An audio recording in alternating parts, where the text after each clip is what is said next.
I'm Dr. John. This is your Maintenance Minute, continuing our conversation on the 32 storeroom practices and processes. We're all the way to return to stock now. Let me tell you a couple of things about this.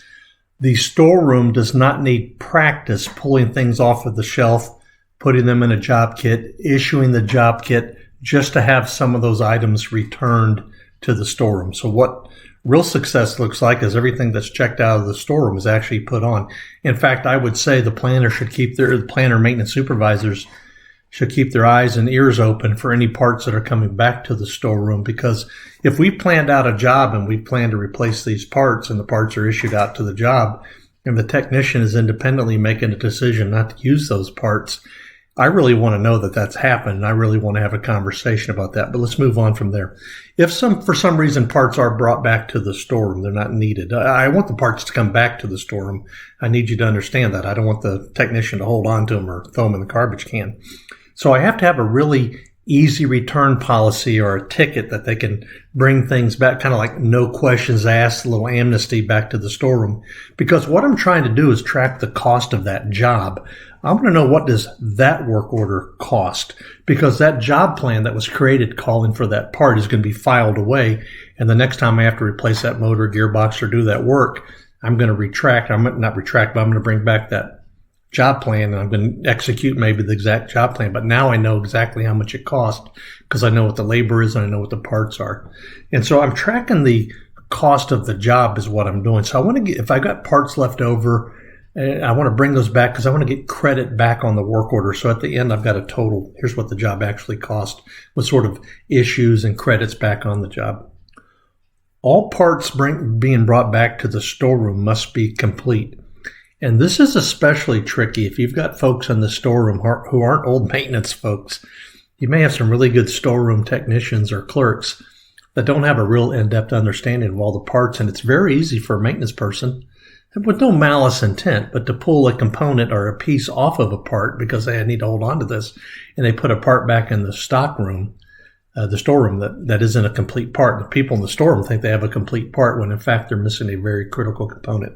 So one of the rules for bringing back is that you've got to come back. You got to put the part back in against the work order it was issued out on. Right? Remember, you don't issue a part unless you have a work order.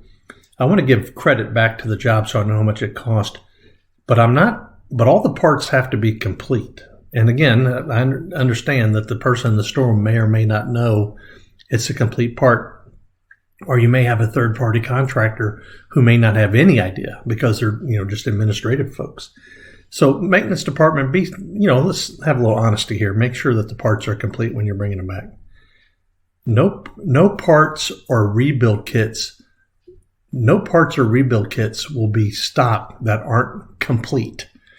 If you have a part that's incomplete, like it's missing some key components or any components, we're not going to stock it in the storeroom. I don't care what you do with it, maintenance, but you're not going to put it in the storeroom because the storeroom does not stock incomplete parts. Guys, that's a hard, fast policy. That's a world-class practice. We just got to stop doing that kind of stuff. We also don't stock rebuild kits that are incomplete. Right? If you've got like 7 O-rings and a cylinder rebuild kit or something, a valve rebuild kit, but they only use 3 of them, I'm not going to stock the other 4. Again, that rebuild kit goes out. I don't put any partial parts back into the storeroom. Believe me, you do not want to have that practice. You'll have parts all over the place, little springs and little bolts and little O-rings and stuff, and you'll have a hard time keeping up with that. These are sort of the rules for return stock. I don't want to issue stuff out just to bring it back again. Let's just agree that that's not desirable. The parts that are planned for a job, I want those parts to go out and I want those parts to be put on that asset, right? But if something does come back, it has to be easy to be brought back. I don't want the technician to have to run some labyrinth maze or something just to put a part back in the storeroom and get grilled to the 9th degree. I think you'll find that nothing gets returned to the storeroom. Everything gets thrown away. Or worse, it gets put in a technician's toolbox. Also, what I'm trying to do, and explain this to everybody, I'm trying to how much did it end up costing me? All parts must be complete when you return them. That makes sense because the storeroom's not going to stock anything that's incomplete. Pretty clear. This is something that I need to have a policy, but I hope never to have to use this one or have to use it very rarely. Return to stock, very important process. Don't forget to subscribe. I'm Dr. John. This has been your Maintenance Minute.